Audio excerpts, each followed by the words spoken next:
तो गाइस, तो आज हम लोग 10 क्लास का विज्ञान चैप्टर का नाम है रासायनिक अभिक्रिया एवं समीकरण अभ्यास 7 का प्रश्न 7 नंबर देखेंगे। केवल इम्पोर्टेंट प्रश्न का ही हल कर रहे हैं। तो समीकरण को संतुलित करें। यहाँ पर समीकरण दिया गया है, शब्द समीकरण है। Calcium hydroxide plus carbon dioxide को दोनों को अभिक्रिया करेंगे तो क्या बनता है? कैल्शियम कार्बोनेट और जल बनता है। कैल्शियम कार्बोनेट और जल का निर्माण होता है। तो सबसे पहले हम लोग यहाँ पर रफ करते हैं। मेरा यहाँ पर दिया है कैल्शियम हाइड्रोक्साइड। कैल्शियम हाइड्रोक्साइड का सूत्र क्या है? कैल्शियम का Ca होता है और हाइड्रोक्साइड का OH होता है। बेटा, कैल्शियम का परमाणु संयोजकता 2 होता है कैल्शियम का संयोजकता 2 होता है, हाइड्रोक्साइड का 1 होता है। क्रॉस करेंगे अनुसूत्र बना के तो Ca1OH का 2 होगा। तो लिखेंगे CaOH। केवल 2 लिखेंगे तो गलत हो जाएगा, चूंकि OH दोनों में 2 है, इसलिए होल ट्वाइस कर देंगे। तो लिखेंगे यहाँ CaOH का whole twice plus carbon dioxide. तो कार्बन डाइऑक्साइड के लिए इधर बना रहे हैं अनुसूत्र। कार्बन डाइऑक्साइड यहाँ C और O। यहाँ पर लिखेंगे ऑक्सीजन का ऑक्सीजन का संयोजकता 2 होता है, कार्बन डाइऑक्साइड का 4 होता है। क्रॉस गुना कर देंगे तो C2O4 2 1 का 2, 2 दूना 4, तो CO2। तो यहाँ लिखेंगे CO2। हाँ, अब दोनों बन गया। अब रिएक्शन का साइन दे देंगे। आगे देखेंगे कैल्शियम कार्बोनेट क्या बनता है? Calcium carbonate. तो कैल्शियम कार्बोनेट का Ca होता है, कार्बोनेट का CO3 होता है। इसका संयोजकता 2 होता है, इसका भी 2 होता है। दोनों क्रॉस गुना करेंगे तो 2 2 कट जाएगा। अब बचेगा CaCO3। लिखेंगे CaCO3 प्लस जल का H और O। तो H का होता है संयोजकता 1 और ऑक्सीजन का 2 होता है। क्रॉस करेंगे तो H2O 1 हो जाएगा। तो क्या होगा? H2O। लिखेंगे H2O। अब दोनों साइड देखेंगे, दोनों साइड का क्या परमाणु संख्या बराबर है? तो इधर कैल्शियम 1 है, इधर भी 1 हुआ। बहुत ही अच्छा, देख लेते हैं। कैल्शियम यहाँ 1 है तो 1 हो गया। ऑक्सीजन यहाँ पर देखेंगे, ऑक्सीजन के लिए ऑक्सीजन 2 है और ये 2 4, तो इधर ऑक्सीजन 4 हो गया। और हाइड्रोजन का देखेंगे, हाइड्रोजन यहाँ पर 2 है और मात्र 2 है, तो 2 लिखेंगे। और कार्बन के लिए यहाँ पर कार्बन कितना है? 1 है तो 1 लिखेंगे। इधर देखेंगे कैल्शियम कितना है? कैल्शियम 1 तो 1 लिखेंगे। ऑक्सीजन कितना है? ये 3 और ये 4, तो लिखेंगे ऑक्सीजन 4। उसी तरह हाइड्रोजन यहाँ पर 2 है तो ये हाइड्रोजन का 2 लिख देंगे। और कार्बन का 1 है तो 1 लिख देंगे। तो देखेंगे दोनों साइड बराबर हो रहा है। तो इस तरह से ये समीकरण संतुलित है। आगे अगला प्रश्न देखेंगे। अगला प्रश्न क्या है? अगला प्रश्न देखेंगे प्रश्न नंबर बी। इसी का बी में क्या बोला है? बी में बोला है zinc plus silver nitrate. Zinc plus silver nitrate. तो जिंक का क्या होता है? तो जिंक का Zn लिखेंगे। और सिल्वर नाइट्रेट का क्या लिखेंगे? सिल्वर का Ag होता है, नाइट्रेट का क्या होता है? नाइट्रेट का NO3 लिखेंगे। NO3 इसका 1 होता है संयोजकता, इसका भी क्रॉस गुना करेंगे तो Ag1NO3 यानी हो जाएगा AgNO3।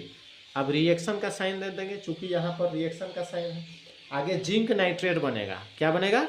Zinc nitrate. तो Zn लिखेंगे और नाइट्रेट का NO3 होता है। Zn का 2 होता है संयोजकता, इसका 1 होता है। क्रॉस करेंगे तो Zn1NO3 का होल ट्वाइस करेंगे। ZnNO3 का होल ट्वाइस प्लस अब क्या है? आगे क्या बनता है? सिल्वर अलग हो जाएगा, तो सिल्वर के लिए Ag लिख देंगे। आप देखेंगे दोनों साइड का परमाणु संख्या बराबर है कि नहीं। अगर बराबर है तो आगे देखेंगे हल। तो यहाँ पर देखेंगे, सबसे पहले देखेंगे सिल्वर इधर कितना है। सिल्वर इधर 1 है और इधर सिल्वर कितना है? 1 है। ठीक है, जिंक 1 है तो जिंक यहाँ पर भी 1 है। एन कितना है यहाँ, इधर 1 है और इधर N 2 है, तो इसको 2 करने के लिए आगे 2 दे देते हैं, तो N भी 2 हो गया, इधर भी 2 है, ठीक है। अब सिल्वर 2 हो गया तो सिल्वर आगे 2 कर देते हैं बेटा आगे। फिर ऑक्सीजन 3 दूना 6 हो, ऑक्सीजन 3 दूना 6, बहुत ही सुंदर है, एक बार दिखा देते हैं। Zn परमाणु संख्या 1 तो 1 लिखेंगे, Ag 2 तो 2 लिखेंगे, N नाइट्रोजन 2 है तो 2 लिखेंगे। ऑक्सीजन के लिए 3 दूना 6 तो 6 लिख दें। उसी तरह Zn इधर करेंगे, Zn 1 है तो 1 करेंगे परमाणु संख्या। सिल्वर का कितना है, 2 है तो इधर लिखेंगे Ag2।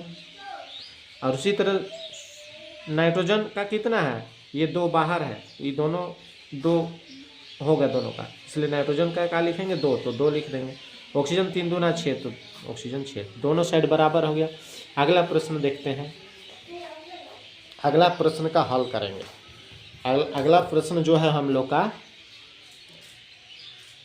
अगला प्रश्न सी नंबर में कौन सा प्रश्न है देखेंगे।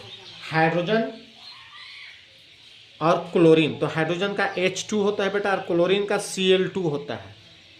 अभिक्रिया कराएंगे तो क्या बनेगा, H और Cl, HCl बन जाएगा, हाइड्रोजन क्लोराइड बन जाएगा, हाइड्रोजन क्लोराइड। तो हाइड्रोजन क्लोराइड का अणुसूत्र क्या होता है, हाइड्रोजन क्लोराइड का H और क्लोराइड का Cl, इसका एक और इसका भी एक संयोजकता होता है।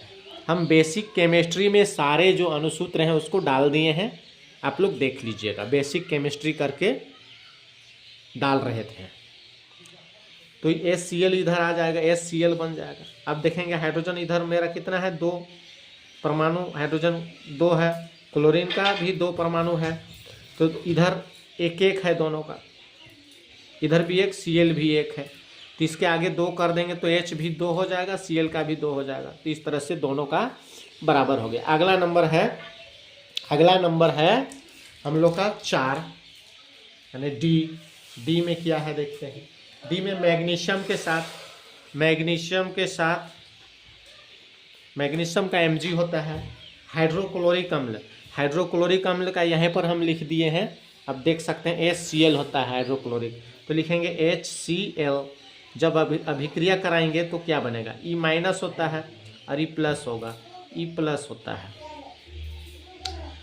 तो यहाँ पर क्या करेंगे, मैग्नीशियम और हाइड्रोजन दोनों प्लस में है तो प्लस प्लस मिलता नहीं है, मैग्नीशियम और क्लोराइड या क्लोराइड एक दूसरे से मिलेगा, तो इधर बन जाएगा मैग्नीशियम क्लोराइड, इधर क्या बनेगा, मैग्नीशियम क्लोराइड। तो मैग्नीशियम क्लोराइड जो है इसका अणुसूत्र क्या होता है, MCl करेंगे, MgCl। तो Mg का 2 होता है संयोजकता और इसका क्लोराइड का 1, क्रॉस गुना करेंगे तो Mg1Cl2 होगा, तो बनेगा MgCl2 प्लस क्या बचा, ये दोनों आ गया, बचा H, तो H के लिए हाइड्रोजन लिखेंगे, तो हाइड्रोजन का H2 होता है बेटा, H2 हो जाता है। अब दोनों साइड बराबर है कि नहीं उसको देखेंगे। मैग्नीशियम का 1, इधर भी 1, क्लोरीन 2, इधर 1 है क्लोरीन का, तो इसके आगे हम यहाँ पर 2 कर सकते हैं, यहाँ बगल में नहीं करना है, गलत हो जाएगा, इसलिए HCl के आगे 2 डालेंगे, तो हाइड्रोजन भी 2 हो गया, क्लोरीन भी 2। अब देखते हैं मैग्नीशियम का परमाणु संख्या कितना है, 1, तो 1, हाइड्रोजन का कितना हो गया है, 2 है तो 2 करेंगे, क्लोरीन का भी 2 होगा, दोनों का आगे 2 है। उसी तरह मैग्नीशियम का यहाँ कितना हो गया, इधर 1 है तो 1, हाइड्रोजन का कितना है, इधर 2 तो 2 लिखेंगे, और क्लोरीन का 2 है तो 2 लिख देंगे, दोनों साइड का परमाणु संख्या बराबर हो गया। आपको बहुत ही अच्छा से समझ में आ गया है, तो आप ज़रूर लाइक सब्सक्राइब कीजिएगा तथा बेल आइकन को दबाइएगा, ताकि कमेंट जरूर कीजिए ताकि हमको मोटिवेशन मिलेगा आगे वीडियो बनाने के लिए। धन्यवाद।